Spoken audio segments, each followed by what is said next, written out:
Hello friends, Jong here again with another video. Just getting out of the gym, and as I mentioned in my previous videos, I'm not a big fan of setting too much things on my action camera vlogs, but I also still want to incrementally level up the quality of the videos. So one of the ways to make it better in video quality is trying to make it slightly more cinematic. One of the ways in order to make your videos slightly more cinematic is implementing the 180-degree shutter angle rule, which is making your shutter speed double your frame rate. So if I am shooting at 24 frames per second, ideally you put it at 1/148, 150 is the closest, and that should give you better motion blur, as you can see with my hand right now. When it's a little too bright out though, you need to put an ND filter. So that's one of the reasons why I wanted to do this video now as well, is because I got this variable ND from KNF, ND32 to 512, which I think was going to be the more useful one because it has been very sunny in New York, but the one day that I wanted to do this video, look, it's dark and gloomy. Nevertheless, the one annoying thing though, whenever we do the 180-degree shutter angle rule on action cameras, is that it doesn't really play well with the electronic stabilization. You'll see artifacting when it tries to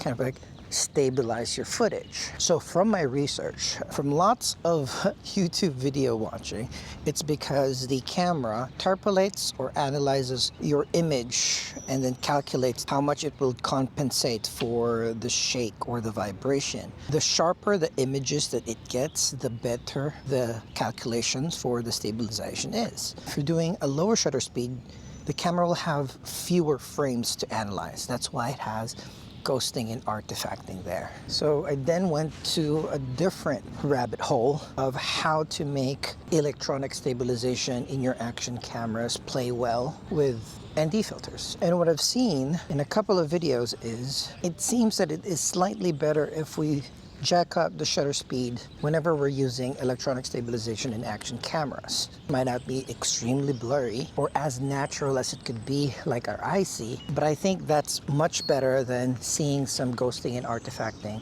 whenever there's some shakes and jiggle in your video. So that's what we're gonna do the latter half of this video. I'm gonna up the shutter speed to 200, and then we'll keep the ISO between 100 and 800. One of the reasons why I walk through the park as well, moved around, so you can see if there is some acceptable blur, but also no ghosting and artifacting whenever I do stop and have the rock steady of the DJI Action 5 Pro work. It's magic. So see you in a little bit.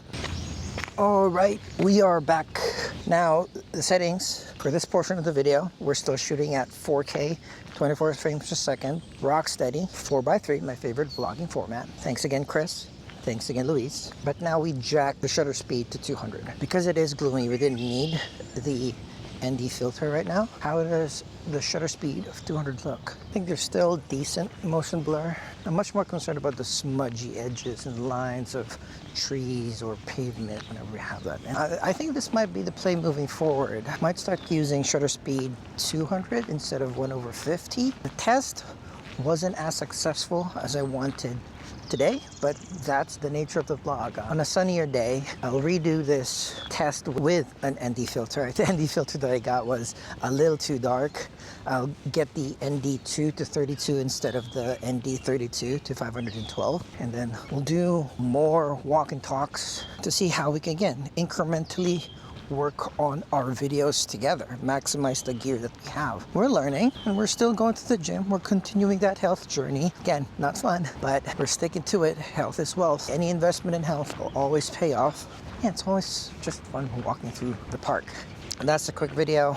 Link the variable ND that I got for the DJI Osmo Action 5 Pro. I think that makes it a little bit more pleasing to use than the fixed 8/16/32 that you slide into the front of your camera.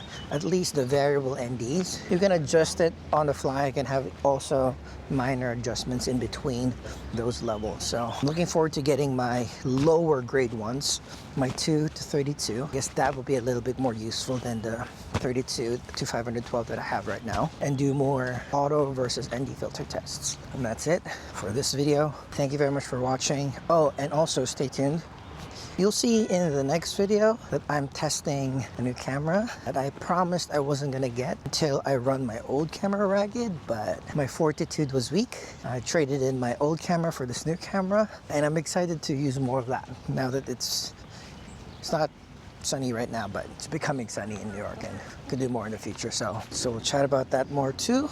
See ya.